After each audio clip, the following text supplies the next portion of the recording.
ایسی دعا جس کو پڑھتے ہی فوراً 70,000 فرشتے اللہ تبارک و تعالیٰ بھیج دیتا ہے بندے کی مدد کے لیے۔ عام طور سے ہم لوگ یہ چاہتے ہیں کہ ہم تمام طریقوں کی پریشانیوں سے، مصیبتوں سے بچے رہیں، تو ایک چھوٹی سی دعا جو خود رسول اللہ صلی اللہ علیہ وآلہ وسلم نے ہم کو بتائی ہے، بسم اللہ الذی لا یضر مع اسمہ شیء فی الارض ولا فی السماء وہو السمیع العلیم۔ بسم اللہ الرحمن الرحیم۔ السلام علیکم ناظرین، یہ مفتی صاحب، یہ مولانا صاحب ہیں، سوشل میڈیا پر بہت تیزی کے ساتھ یہ وائرل بھی ہیں اور عام طور پر ذکر و اذکار اور دعائیں بتاتے ہیں۔ ماشاءاللہ ان کا کام ایک انداز میں ہم دیکھیں تو بہت اچھا ہے، لیکن یہاں پر مجھے ان کی اصلاح کرنی اور آپ لوگوں کو بھی یہ بتلانا ہے کہ جن احادیث اور جن الفاظ کا انہوں نے ذکر کیا ہے، حدیث تو ٹھیک ہے اور الفاظ بھی ٹھیک ہے، لیکن یہ جو انہوں نے 70,000 فرشتوں کے مدد کرنے کا جو ذکر کیا ہے وہ احادیث کے ذخیرے میں کہیں بھی نہیں ملتا ہے، نہ صحیح ستہ میں ملتا ہے اور نہ اس کے علاوہ اور دیگر کتب میں ملتا ہے۔ یہ احادیث اور یہ جو دعائے مسنون ہے یہ نبی پاک علیہ الصلوۃ والسلام سے ثابت ہے اور یہ بالکل حسن صحیح حدیث ہے، یہاں تک کہ امام ترمذی رحمۃ اللہ علیہ نے اپنی کتاب ترمذی شریف میں بھی اس کو روایت کیا ہے، اسی طریقے سے امام ابو داؤد نے بھی اپنی ابو داؤد شریف میں بھی اس کا ذکر کیا ہے باب الاذکار کے چیپٹر میں۔ لیکن حضرت عثمان ابن عفان اس روایت کے راوی ہیں، نبی پاک علیہ الصلوۃ والسلام سے مروی حدیث ہے یہ، تو حضرت عثمان ابن عفان فرماتے ہیں کہ نبی پاک علیہ الصلوۃ والسلام نے فرمایا کہ جو شخص بھی صبح کو یہ دعا 3 مرتبہ پڑھ لے، اور دعا کے الفاظ آپ کو سمجھ میں آگے ہوں گے، بسم اللہ الذی لا یضر مع اسمہ شیء فی الارض ولا فی السماء وہو السمیع العلیم۔ آیا آپ اس کا مطلب اور ترجمہ بھی سمجھ لیں؟ اس کا مطلب اور ترجمہ یہ ہے کہ اس اللہ کے نام سے شروع کرتے ہیں کہ جس کے نام کے ساتھ کوئی بھی چیز نہ آسمانوں میں اور نہ زمینوں میں نقصان نہیں پہنچا سکتی، وہو السمیع العلیم، وہی ذات ہے جو سننے والی ہے، وہی ذات ہے جو سب کچھ جاننے والی ہے۔ تو حضرت عثمان ابن عفان کی روایت ہے، نبی پاک علیہ الصلوۃ والسلام سے ثابت ہے، امام ترمذی اور امام داؤد نے باب الاذکار کے چیپٹر میں اس کو لکھا ہے، بالکل اس میں کوئی کلام نہیں، لیکن کہیں بھی کسی بھی صحیح روایت میں، حسن روایت میں، یہاں تک کہ کسی ضعیف روایت میں بھی 70,000 فرشتوں کے مدد کرنے کا ذکر نہیں ملتا، بلکہ مطلب یہ ملتا ہے کہ نبی پاک علیہ الصلوۃ والسلام نے فرمایا اگر کسی نے صبح میں پڑھ لی تو شام تک اس کو کوئی چیز بھی نقصان نہیں پہنچا سکتی، حتیٰ کہ بعض علماء نے اس دعا کی صراحت کرتے ہوئے کہا ہے کہ اس دن اگر کوئی اسے دھوکے سے زہر بھی پلا دے تو وہ زہر بھی اس کو یوں سمجھ لیجیے نقصان نہیں پہنچا سکتا۔ اسی طریقے سے اگر کوئی زہریلی چیز چاہے سانپ ہو، بچھو ہو، اسی طریقے سے کوئی اور دیگر چیز جانور وغیرہ اس کو کاٹ بھی لے تو اس کا زہر کا اس پر اثر نہیں ہو سکتا۔ اسی طریقے سے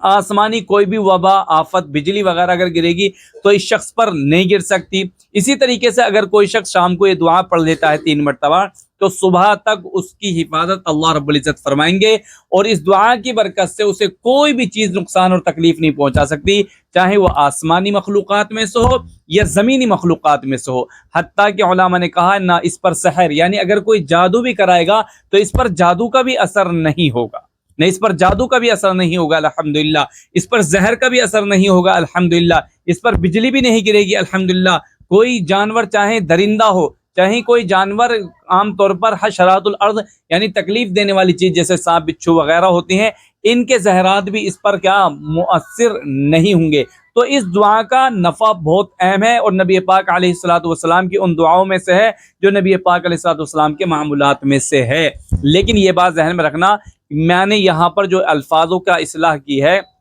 اور 70,000 فرشتوں کے نازل ہونے کا اور مدد کرنے کا کہیں ذکر نہیں ملتا ہے، تو مقصد یہ ہے کہ جب روایات کے اندر اور صحیح احادیث کے اندر کسی روایت یا کسی حدیث یا کسی دعا کا صحیح مطلب اور مفہوم ہمارے پاس میں موجود ہے اور اس کا ایک اچھا خاصا نفع ہمارے سامنے موجود ہے، تو مزید مسالہ لگا کر بیان کرنا یا مزید اس کی نسبت جناب محمد رسول اللہ صلی اللہ علیہ وسلم کی طرف نسبت کرنا وہ کسی حد تک ٹھیک نہیں ہے، کیونکہ یہ باب الاذکار کے بیان میں ہے اور باب الاذکار کے عام طور پر بیان۔ اور تعجب کی بات تو یہ ہے کہ تحقیق کرنے کے بعد ہمیں کسی بزرگ کا کوئی قول بھی نہیں ملا ہے کہ اس تعلق سے کسی بزرگ نے بھی یہ کہا ہو، اس لیے کہ جب صحیح روایات اپنے واضح الفاظ کے ساتھ اور نبی پاک علیہ السلام کی صراحت یا صحابہ کرام کی صراحت کے ساتھ موجود ہو تو پھر اپنی طرف سے اوپر سے زیادتی نہیں کرنی چاہیے۔ تو الفاظ یہ ہیں بسم اللہ الذی لا یضر مع اسمہ شیء فی الارض ولا فی السماء وہو السمیع العلیم۔ ہر ایک خاتون کو یہ دعا پڑھنی چاہیے, ہر ایک مرد کو یہ دعا پڑھنی چاہیے. اور صبح کو اس کا ٹائم بہتر یہ ہے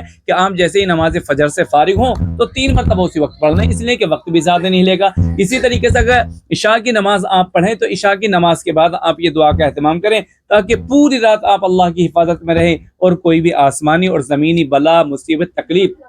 یہاں تک کہ اگر دجال کا بھی نزول ہو جائے تو وہ بھی آپ کو پریشان نہیں کر سکتا, تکلیف نہیں پہنچا سکتا. تو بڑی سے بڑی تکلیف, بڑی سے بڑی مصیبت, چاہے آسمانی ہو زمین ہو, اس کی حفاظت کی ذمہ داری اللہ رب العزت نے لی ہے اور کوئی بھی تکلیف نہیں پہنچائے گی. لیکن کہیں بھی روایت میں, یعنی مطلب ہمارا جو اعتراض ہے وہ یہ ہے کہ 70,000 فرشتوں کا کہیں بھی ذکر نہیں ہے. لہذا جب خود اللہ رب العزت حفاظت کرنے والا ہے اور اس دعا کی برکات یہ لکھی ہوئی ہے راوی کی طرف سے, نبی پاک علیہ الصلوۃ والسلام کی طرف سے, تو پھر مزید ہمیں مسالہ لگانے کی ضرورت نہیں ہونی چاہیے. باقی میرا مقصد مفتی صاحب پر تنقید کرنا یا ان کو غلط بیان کرنا نہیں ہے, محض اصلاح مقصد ہے اور اسی طریقے سے آپ کی بھی اصلاح مقصد ہے. اللہ رب العزت ہم سب کو دعاؤں, ذکر و اذکار کا اہتمام کرنے کی توفیق نصیب فرمائے. اللہ کی ذات پر ہمارا کامل اور مکمل یقین نصیب فرمائے اور ہم سب کو نبی پاک علیہ الصلوۃ والسلام کی اتباع اور آپ کی محبت نصیب فرمائے. السلام علیکم. لہذا اس جانکاری کو آپ زیادہ سے زیادہ ہو سکے تو شیئر کریں تاکہ دوسرے لوگوں کو نفع اور فائدہ ہو